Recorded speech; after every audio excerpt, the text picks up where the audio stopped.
శ్రీకాకుళం జిల్లాలోని ఉద్దానం ప్రాంతంలో జనసేన అధినేత పవన్ కళ్యాణ్ కిడ్నీ వ్యాధిగ్రస్తులను మంగళవారం కలుసుకున్నారు. బాధితులతో నిర్వహించిన సభలో పవన్ మాట్లాడుతూ ఈ సమస్య ఒక విపత్తుగా అభివర్ణించారు. ఒక ప్రాంతంలోని ప్రజలు దశాబ్దాలుగా పెద్ద ఎత్తున చనిపోతున్నా ప్రభుత్వాలు దీనిపై ఎందుకు దృష్టి పెట్టలేదు అని ప్రశ్నించారు. నాకు కిడ్నీ సమస్యల బాధ ఎలా ఉంటుందో తెలుసు. నా పిన్ని భర్త కిడ్నీ సమస్యతోనే చనిపోయారు. అవసరాలు ఉన్నప్పుడు ప్రజల ముందుకు వచ్చి సమస్యలు పరిష్కరించాల్సిన వేళ ఎందుకు వెనక్కి వెళ్ళిపోతున్నారు? ఏదైనా సమస్యకు నిధులు లేవని చెబుతారు.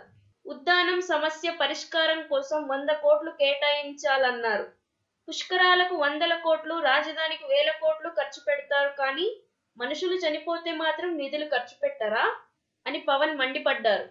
ఏపీ ప్రభుత్వం 48 గంటల్లో స్పందించాలని, సమస్య పరిష్కార దిశగా ప్రయత్నాలు మొదలు పెట్టాలని ఆయన డిమాండ్ చేశారు.